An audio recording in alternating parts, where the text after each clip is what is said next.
Hello, everyone, and thank you for joining us today on this webinar entitled Self-Service Pre-Built Pipelines for Building IoT and Real-Time Streaming Applications.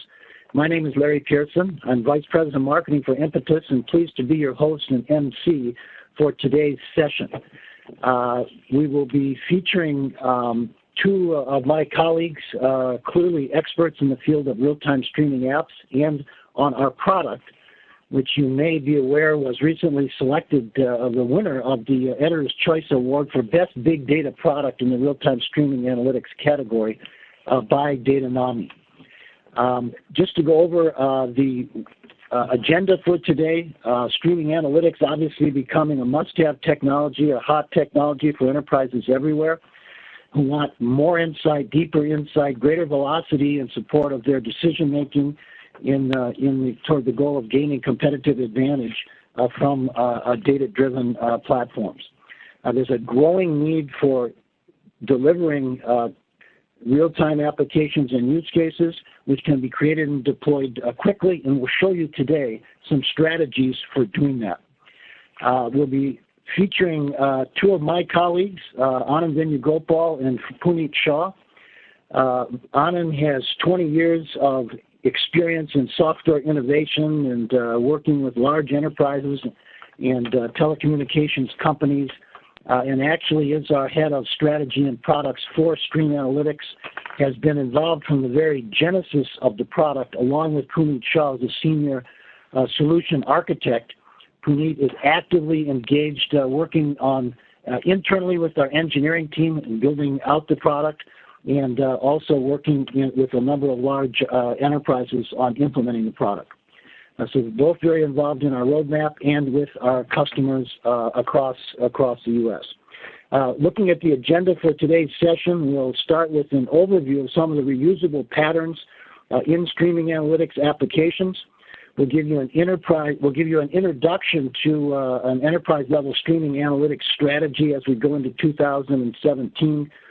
And give you a look at the visual IDE that is part of the StreamAnalytix product and used to quickly build, maintain, and operate stream processing apps.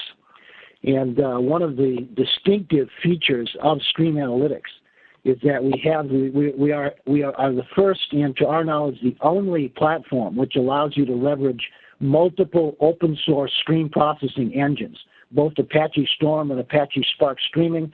That's been part of our business model and our architecture from day one, and we will continue to look at the most popular stream processing open source engines that are out there, and expect in the future to add other popular engines as well. And then lastly, we will give a demonstration of some very exciting A/B testing predictive models in how to perform runtime model upgrades, or real-time model upgrades with no downtime, and we'll demonstrate how that's done using the StreamAnalytix platform.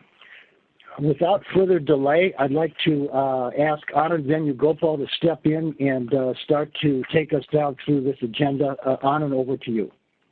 Thank you very, very much, Larry. Thank you, Pankaj Bagzai, for facilitating this, and thank you, Puneet, for being here with me. Good morning, good afternoon, good evening to all our attendees live, or if you're listening to this as a recording. Thank you for coming to an Impetus event. So I'm going to be going right into the topic here, and for a moment I'm going to go back to slide one and show you the topic so that all of you who are just joining can know that you're in the right place. So we're going to be talking about self-service pre-built pipelines for building IoT and real-time streaming applications.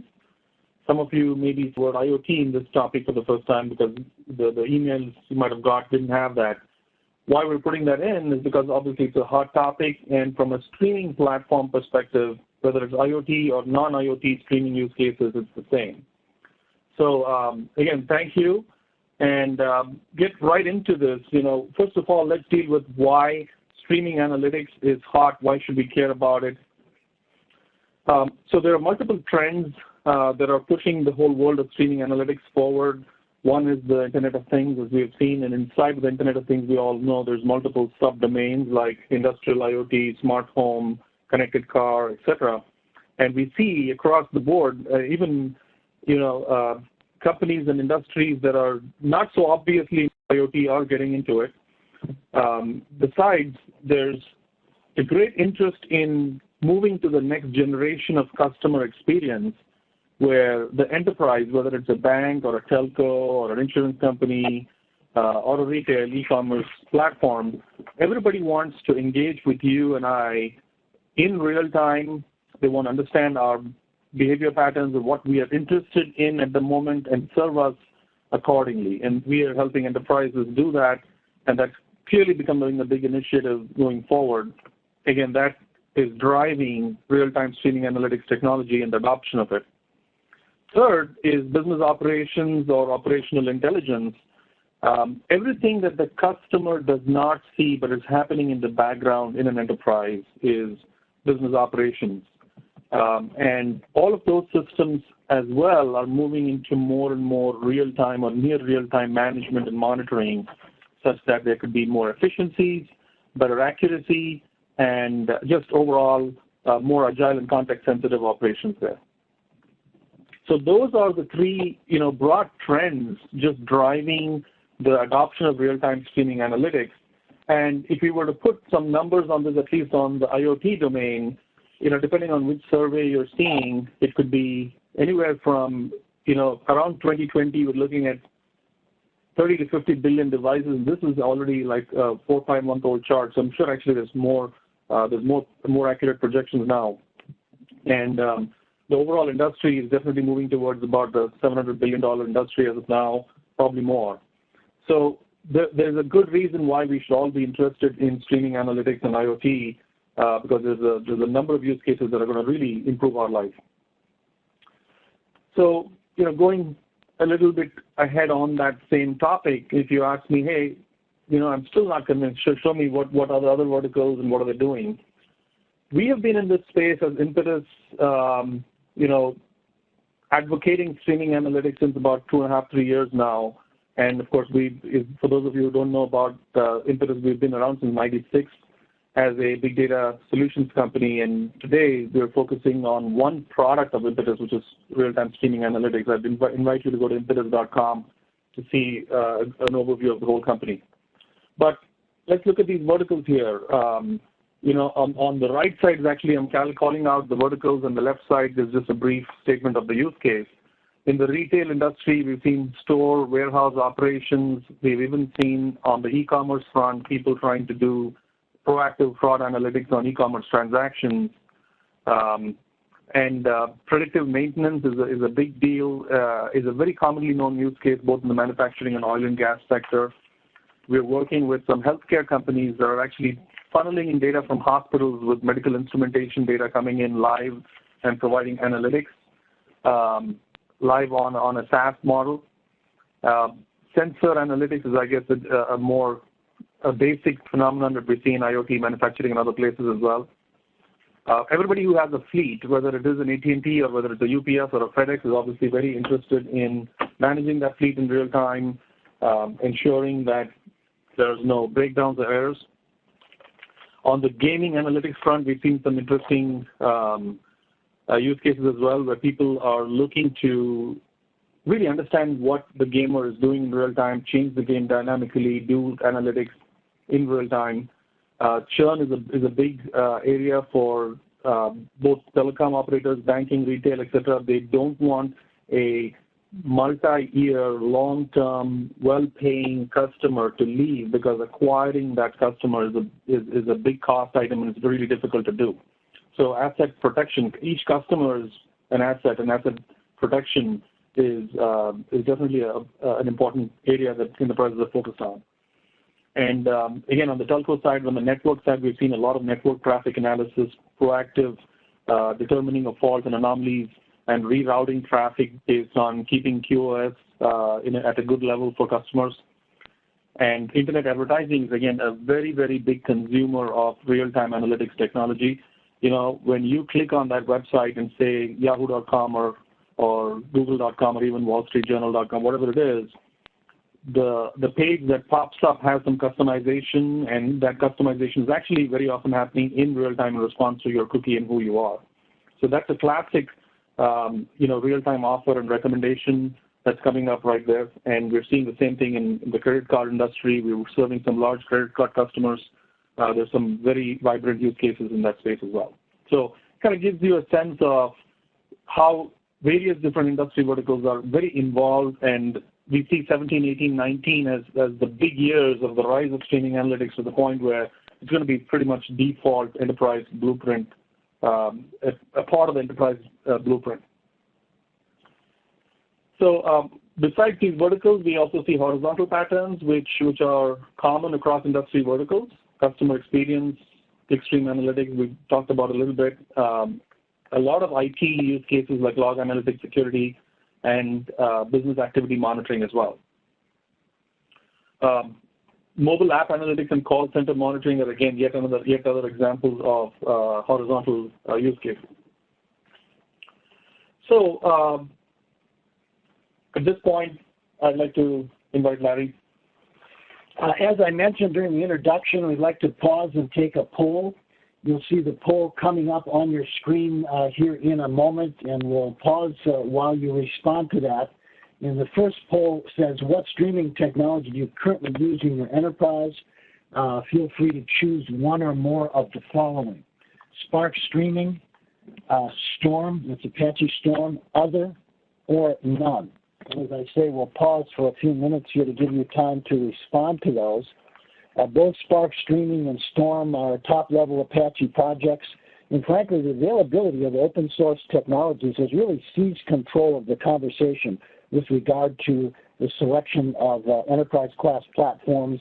We offer the benefit, really, of being able to easily develop leveraging those open-source technologies, and yet do that from the standpoint of full enterprise-class support for all of that. Early on, Apache Storm was kind of the de facto technology of choice by some of the real large early adopter leaders in real-time streaming analytics, very large, well-known companies.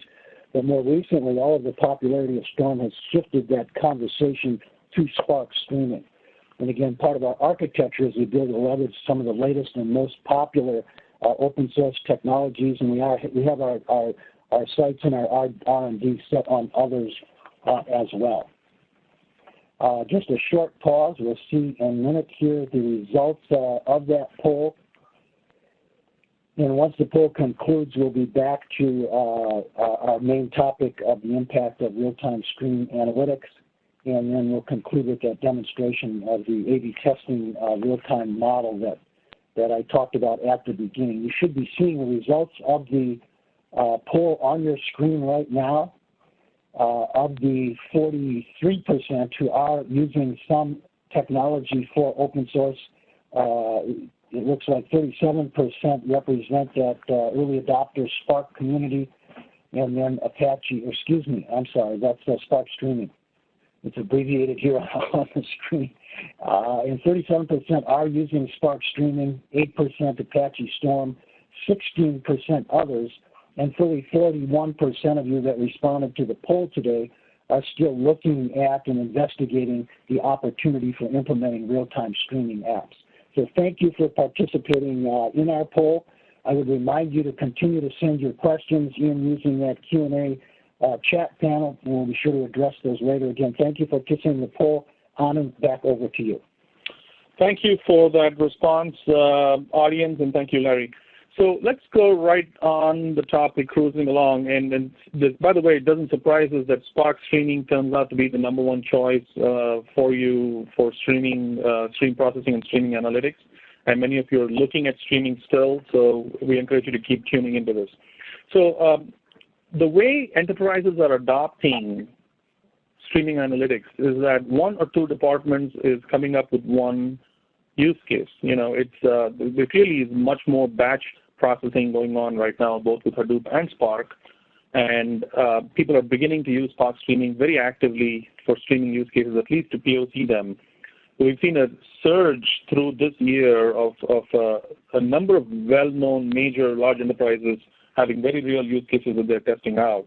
So that's how it starts, and just like the adoption of Hadoop has become rampant and almost default across enterprises now, what we will see is, if you can see the screen, right, back to the slides, different departments will start, once it's proven, once it's adopted, once there is a central IT department that is, nurturing and supporting this technology, you'll see a big uptake across departments. And we've seen actual RFP, RFI documents from large enterprises that actually have a roadmap of 50 more use cases just in real time alone.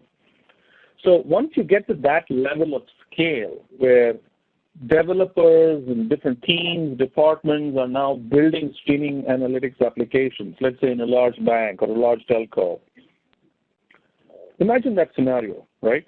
At that scale, you really need a centralized management approach. You need an efficient approach so that developers and different teams are not redoing the work that they could as well reuse among them. They're not reinventing the wheel. And they really have a centralized, clean, easy approach to build these applications quickly, because management and the market is going to demand really rapid application development strategies. So what we're saying is, in that situation, you really need a visual platform, a collaborative reuse of components, so that you can get going fast and get application development done fast. And when we say reuse, I'm speaking in the context of this platform called StreamAnalytix today, but these are all fairly general concepts that can be applied to any product or vendor. In our platform, StreamAnalytix, which you're going to see later today, we have 3 levels of reuse. One is stream processing functions. Those actual low-level functions which process the incoming data, maybe it's a date manipulation, maybe it's string manipulation, integer manipulation, whatever it is. We provide a rich array of functions that you can access on the data. Now, some code and some functions, etc., would be encapsulated into what we call an operator, which is a little widget that you drag into the IDE and connect it.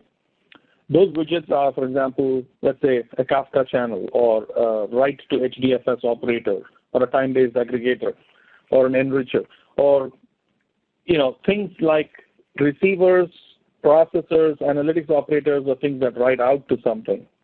Those would be operators. You could write your own custom operators that can be reused by other people. Now, the highest level of abstraction that, going to the topic of today is the reusable pipeline, where we're saying you can build an entire DAG, which is a directed acyclic graph of tasks connected to each other. And that whole pipeline can be pre-built for a particular reason, for a particular function, and reused over and over again and be connected. And that's what we're going to show you today. So what could be examples of these DAGs, right? In stream processing applications, we see a number of these use cases that have little functional components that need to be built out almost all the time, no matter what use case it is. And what we're saying is, instead of building all of those in the context of each application, you build these pipelines in a more generic modular way and interconnect them together. So what could be these reusable patterns? We're seeing them all on the slide here. Ingest.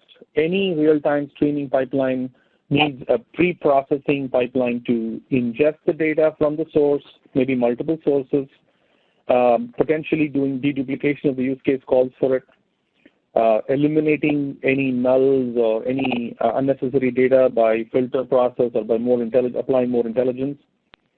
And in some cases, we need to resequence. We need to bundle the data in a time bucket and resequence them, or and apply filters, etc. So all of the operations you need to do before subjecting the data to analytics is ingest and enrichment. And in some cases, let's say there's different credit card transactions and you're applying fraud. And let's say a high-end card and a mid-level card and a general mass market card are 3 different products, and you actually have different types of fraud algorithms that might be applicable to some of those products. You want to bring in all those transactions, split out the traffic, and classify them and route them to different modules. That's a classic example of a classification and routing module.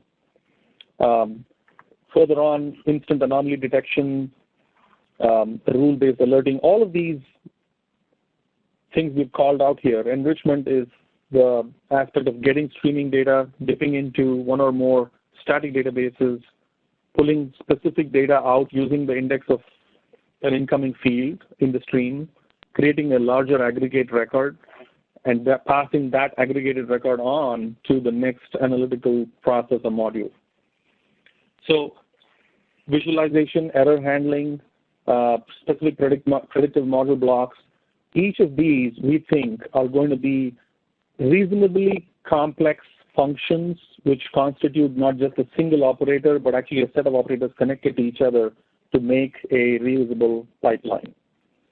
So the cycle is going to be, for the first use case, you're going to build these pipelines. And the second use case onwards, you really want to be able to pull them, drag them, connect them, and build other applications without making these components again. So what would be some examples of that, right? We're going to get into the application scenarios of that and then show you an actual demonstration of that.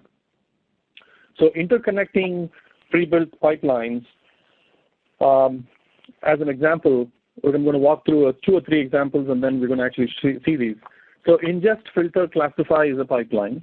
I'm showing you a visual illustration of an exact pipeline that you would literally build, and the actual user experience in our product actually looks like this, where there are blocks that are pre-built, and you drag them on a canvas, connect them, and if necessary, unconnect them, or change the criteria based on how the data flows from the left to the right. So here's a pre-built pipeline, and there are a couple of aspects here I'd like to note. So notice the ingest, filter, classify module is moving to 2 things. The data parallelly feeds to an anomaly detection module and a time window statistics module. And final, on the bottom, you have persist and visualize. So all you're doing here is doing some basic statistics dashboarding and writing the data in the bottom layer and visualizing it on a real-time dashboard.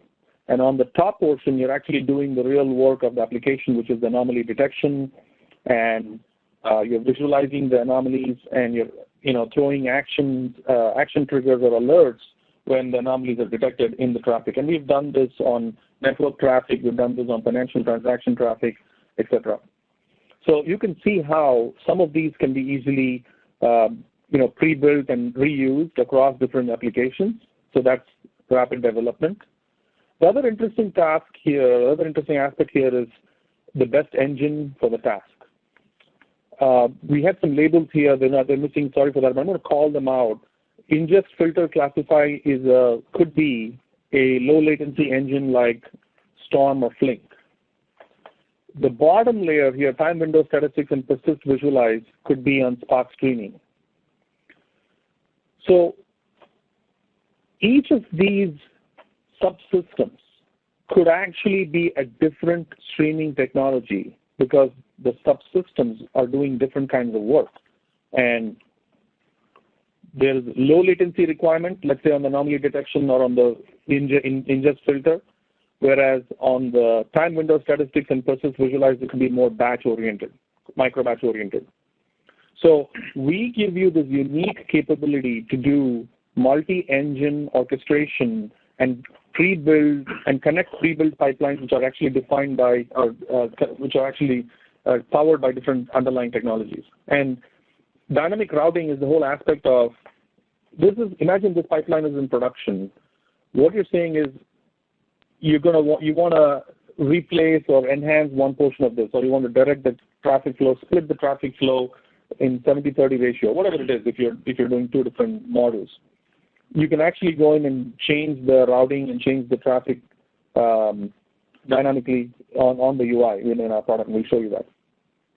And let's go to the second example of what we are seeing more and more commonly these days. I know most of you have more batch use cases than streaming right now. And you probably have 2 or 3 streaming use cases. And some of you may even have a situation where you want to interface and coordinate the batch jobs and the streaming jobs. A classic example of that is when data comes in, you feed that into the batch ETL process and then over to HDFS, and you're running Spark jobs or Hadoop MapReduce jobs for training a predictive model based on historical data that's coming in. And you every 4 hours, let's say you refresh the model to see if it needs to be refreshed or not, if there's new signal, new behavior in the data. Now, that is a batch job, whereas customers are now on your website buying products or transacting, and you want to run the predictive analytics based on that model on a live scoring basis. So that's the top workflow, where it's going to a streaming ETL workflow moving to a real-time scoring pipeline, and that would be either a Storm or Spark streaming pipeline in our context currently, and eventually Apache Flink when we make that upgrade sometime next year. So that real-time technology is scoring users' behavior and doing predictive recommendation, and there's a periodic model refresh from the batch pipeline to the real-time pipeline. And that would be a classic example of how we would, with our platform, and particularly our next release where we're releasing Spark Batch functionality, you could do Spark Batch workflows and streaming workflows and connect them like this with StreamAnalytix. Let's go to a couple more use cases or usage patterns of this type of feature, and then move to the demo. So A/B testing is something we come across quite often as a need for. The need for A/B testing, right? So here is a ingest, filter, classify pipeline, which is made of a series of steps internally, and that's a real-time pipeline feeding into two potential predictive models, which have different performances and different accuracies, and two different data scientists came up with their models for the same problem, and you want to test them with live traffic on a 50-50 basis and see how they perform. So that would be a classic example of how you would use this pattern called Prebuilt Pipelines and connecting them. And so you feed live traffic into Model 1 and Model 2, compare them, and decide based on closed-loop feedback which is better. The other example of the same pattern would be version 1 and version 2 of an app. So you want to do just today morning, somebody asked us, we really want to do rolling upgrades. We want to do hot swaps of an application. How we do that? That's what I'm showing you as well in brackets, where you have version 2 of the application being brought online as a separate pipeline. Let's say you had only the top two, and then you're bringing in Model 2 or version 2 newly today because you want to upgrade version 1 of the application. You're creating a decoupling. Let's assume that the first part of the pipeline does not change because it's just receiving and pre-processing the data. You can switch to version 2. You can connect version 2 on the pipeline, switch to version 2 in live mode, and do a hard swap. That's what this pattern enables, and that's what we can actually execute in our product. Finally, the use case we wanted to also show you is an extension of A/B. Let's say there was ABCD testing, right? There's a production model, and you're really interested in ensuring that the lift that the predictive model is giving you, the revenue lift or the conversion lift, whatever it is, you want to maintain that, and as the traffic ages, as the data ages, as the model ages, the performance naturally declines, and any data scientist will tell you that. So how do you ensure that you are on the cutting edge of performance? How do you assure that your business outcomes are maximized all the time? So you have challenger models that are constantly being produced to solve the same problem with the more recent data, etc. And you keep looking and sensing and keeping and having different approaches. And let's say you do have a closed loop feedback mechanism. That's obviously one of the requirements here. And Challenger 1 produces 92% accuracy than the production model, which is 85%, and you want to switch it. And we can actually execute that switch when you see that, and that persists over time, and you say, look, we are ready to move Challenger 1 into production. You just switched out the model using the hot swap mechanism that we can configure in StreamAnalytix, and all of a sudden you have the best performing model back in production, and thereby you have a continuous improvement mechanism to keep on the cutting edge of performance. So those would be some real scenarios that we think are outcomes or use cases of this pre-built pipelines and connecting them. And So we're all set for our demo. Thank you for listening, and I'm going to switch it over to Puneet, and feel free to keep sending us your questions. It's important that you send it, and we're going to try and deal with and answer those questions live at the end of this, after the demo. Over to Puneet. Thank you. Thank you, Anand. Hello, everyone. This view that you currently see is the data pipeline view within the product StreamAnalytix. As you see on the top here, we have two engines, Storm and Spark, and the number next to it denotes the total number of pipelines that have been built in the respective engines. Right now, Spark has been selected, and it shows a quick view of the Spark cluster on which this entire setup is running on. Right below, we see all these different tiles. Every tile represents a Spark job and the state of that job, whether it's active or stopped. I'll be moving to the pipeline integration view. This is one of those capabilities of the platform that Anand just described, where we could interconnect multiple subsystems or pipelines jobs connected in, or rather created in various different technologies. So for example, right here on the canvas, what we see is one use case that has been solved by interconnecting 4 different jobs. 3 of those jobs have been created in Spark, while 1 output job has been created in Storm. Similarly, another use case of network anomaly detection, which has been created by interconnecting 2 jobs, one written in Storm, the other written in Spark. Let me walk you through both these use cases. The first one is a movie lens use case that I'll be talking about, this particular one. The first job written in Spark is the input pipeline job. This job takes in the user input. So imagine a screen like Netflix where the user is shown a bunch of movies.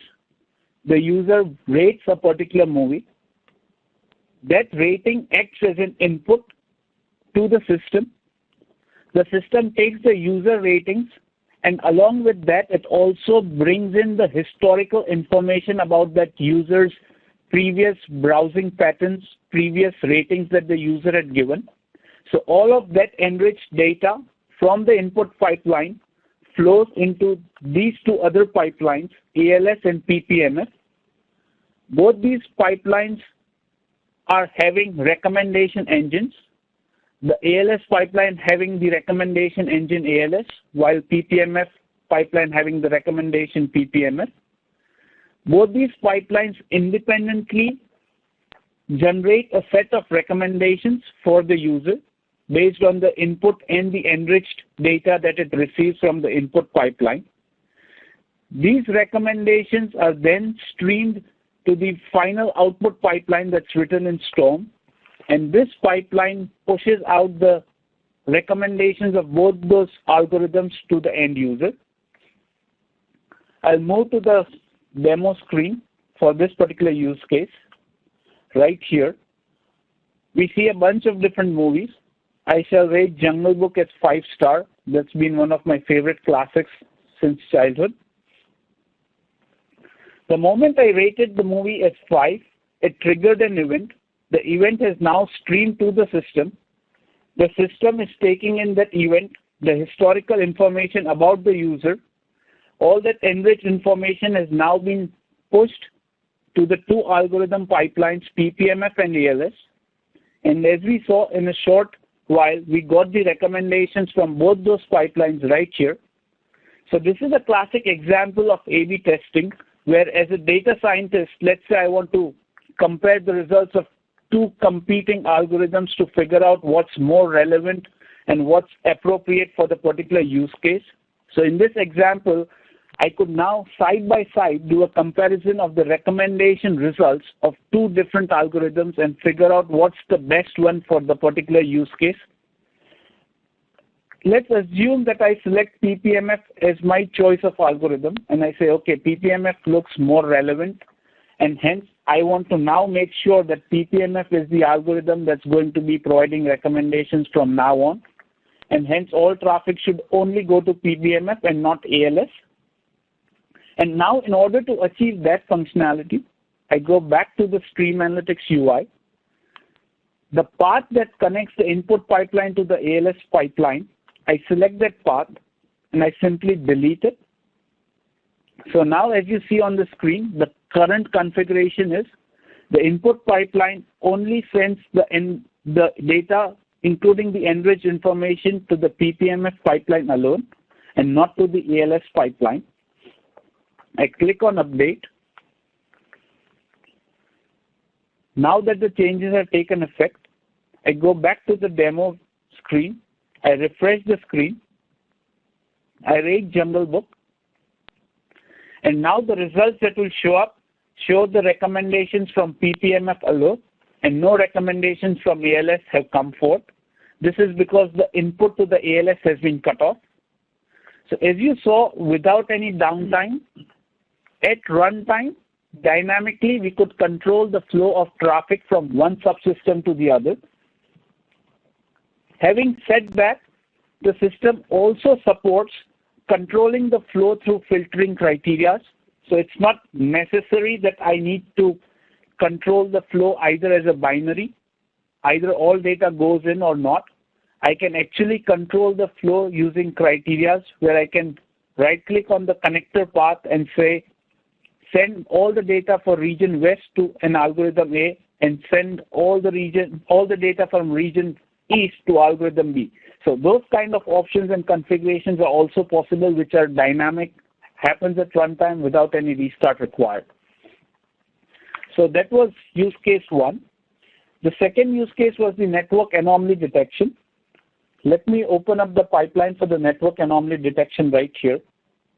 So this is the pipeline view of the network anomaly detection. We are using the streaming k-means algorithm in order to do the clustering, in order to detect anomaly. Two different sources are being fed into the k-means algorithm. Both these sources are reading data from Kafka. One of the sources is the prediction source. We have used network data as one of the examples for this use case.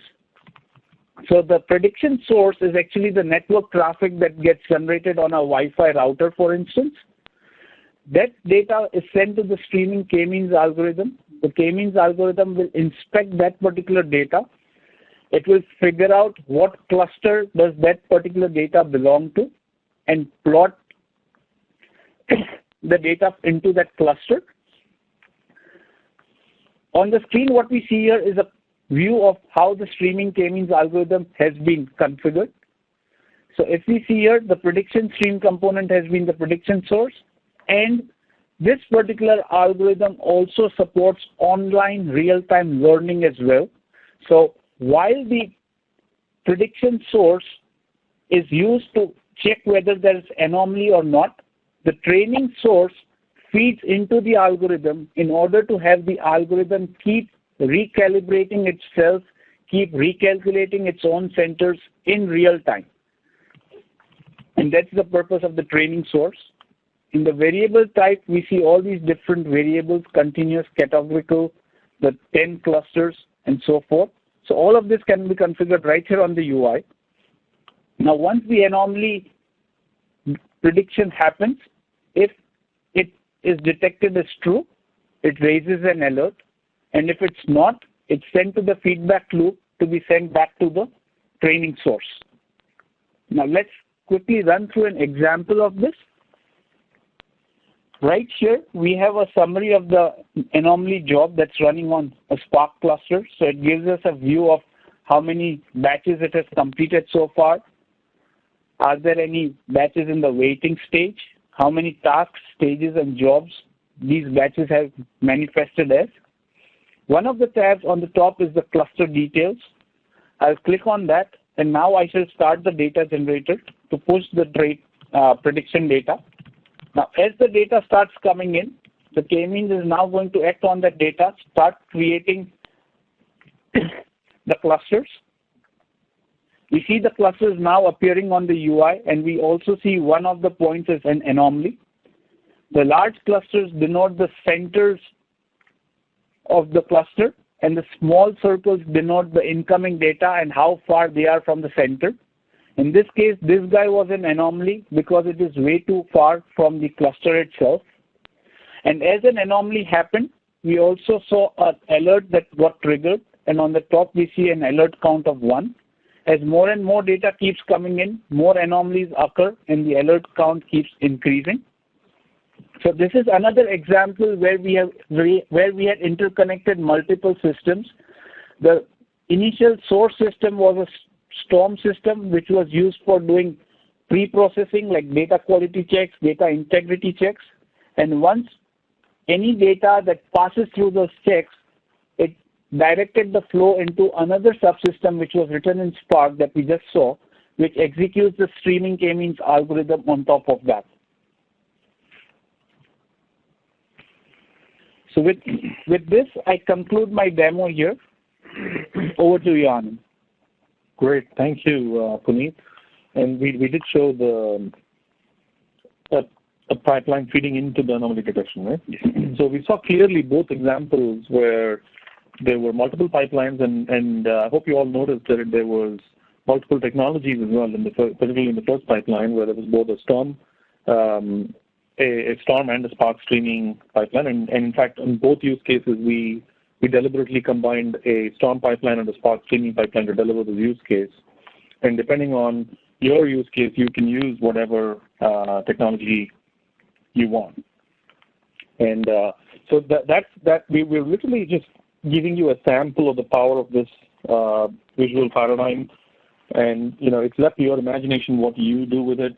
And we're probably ready for our next quick poll here. We really want to hear from you on, and we want to show you get you involved directly in the whole process of StreamAnalytix, and Larry will address that. This next poll has a couple of different aspects, and I referenced earlier that at the end of today's webinar, we would be pre-announcing a kind of an early notice or watch this space announcement of a Spark streaming application development contest. So we literally will be awarding $20,000 in prizes. Hopeful that different teams will assemble to compete for these awards. And those teams will probably, we envision these teams be comprised of a developer and a business or data analyst, maybe a data scientist. And it'll be officially announced on December 15th. But you see here on the poll that if you think there's a possibility that you would like to be notified as we approach that December 15th official announcement, you can respond right here to this first poll question. Would you or your team be interested in participating in the Spark streaming development contest? If you just indicate that here, we'll make sure that you're notified. And as I say, we will be formally announcing the details of that December 15th. The second polling question really asks you to rate your overall experience with the webinar today from 1 to 5, with 5 being the highest. And very, very importantly, we do a lot of webinars. It's been very, very helpful for us to get your comments also about the content, the delivery, and so forth. And we'd love to have you use this same vehicle to give us that kind of feedback. Give you a few minutes to do that. While you're doing that, I would like to also let you know that we will be participating, as we have for several years, in major conferences and trade shows. The next one actually will be Spark Summit East in Boston, followed by the Strata plus Hadoop conference and the Gartner Data and Analytics conference in Dallas, all of those happening in the first quarter of 2017. So we would encourage you, as you participate in those, to reach out to us ahead of time. We'd love to meet with you, give you an opportunity to meet our experts, discuss some of your use cases, some of your experiences. We'll be doing live demonstrations in our booths and so forth, and we'd love to meet you personally at that time. We'll leave these last polling questions open here. Would love to have you record your feedback in your comments there. And lastly, I'd like to thank you all for joining our webinar today. We answered as many of your questions live during the webinar as we could. but there's still an opportunity to enter more Q&A here, and we'll be sure to get those answers out to you in a written format. Thank you again for participating, and have a great day. Thank you, Larry. So, folks, don't go away. Just take, stay with us for a few more minutes. We're actually going to be addressing some questions live for you. So let's begin by bringing up some of them. So one of the questions is that we mentioned being able to change the underlying engine for some components. Are you able to tell an inject, filter, classify component to use Spark streaming and then suddenly change it to use Storm? No, we're not saying that. We're not saying once you pre-build a pipeline, you can inject a different technology into it.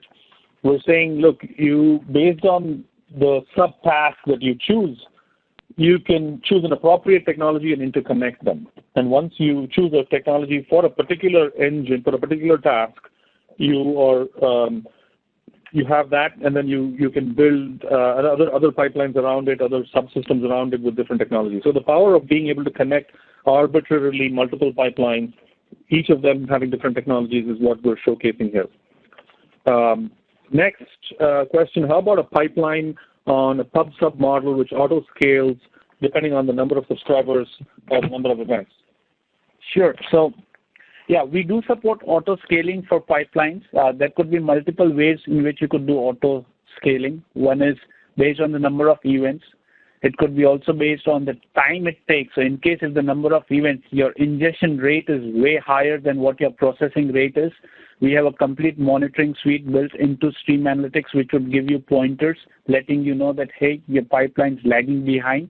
And that also could be a good indication where you could start doing auto-scaling. So we support various different models for auto-scaling. And depending on the engine that you choose, Storm or Spark, the control parameters would change. Thank you, Puneet. Do you have any automated data quality management or functionality? We've actually been asked this multiple times, and in fact, I would think real-time data quality is a real use case that we have actually addressed multiple times, and data quality itself is a streaming application. So we don't have a pre-built data quality module, but we've actually built this over and over again, and this also points to another question which says, hey, which of the above pipelines are pre-built or stock pipelines?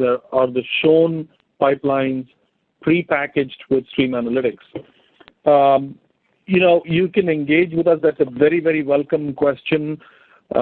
We can pre-build or package some of these pipelines that you seem to be interested in easily in the platform. The platform comes with a couple of test pipelines, and many of these can be pre-packaged as needed. So we're very open to that, and depending on what use cases or what applications you want done, we can pre-package multiple pipelines for you. And similarly with data quality as well. The data quality pipelines can be built into the platform and available as for any user. And if it is not available, let's say there are some custom things you want to do, the first time that somebody builds that is the last time you would need to build it. And after that point, you have a data quality management functionality in your environment. So there's other question here, which are what is in the process of setting up a stream, what is the role of an in-memory RDBMS, such as VoltDB, MemSQL, Kinetica, etc.? You don't need an in-memory database or RDBMS for setting up a stream, because if you have an in-memory technology like Spark Streaming or Storm that we're talking about here, all the processing is done in memory. Now, you could definitely use any of these or more of these products as a cache or as a semi-persistent store, or as your primary database. So Spark can write into any of these, and we, for example, support Couchbase as a distributed cache. You could use any other technology as well as a distributed cache. We've heard people using Redis or Hazelcast, multiple technologies like this. So we welcome any other questions. I think we've addressed many of those questions that came in. And please feel free to put in the poll and ensure that you submit that the last poll, please, and that will be really, really good. One more question that just came up: what is your licensing model?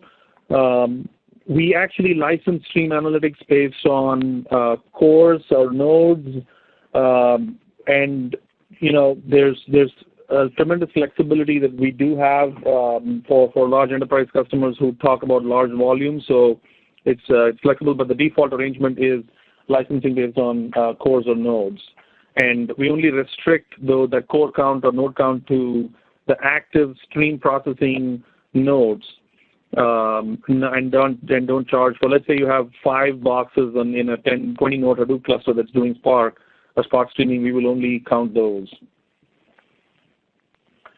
I think there's a question about a POC and how do we engage with you to do a POC. We are very glad to engage with you to do POCs. Please write to us at inquiry@streamanalytix.com.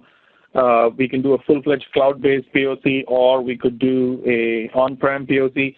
That's typically the way we are engaging with many large enterprises and mid-tier enterprises today. So I think that we are coming to the end of this webinar. So Larry, you can close the webinar again. I jumped the gun there. Thank you to my colleagues for making sure we addressed all of your questions. Thank you again for joining today. One last reminder is that for your colleagues who were not able to attend live today, early next week this webinar will be archived on our website. And again, thank you for your attention, your questions. We look forward to further interaction with you. Have a great day.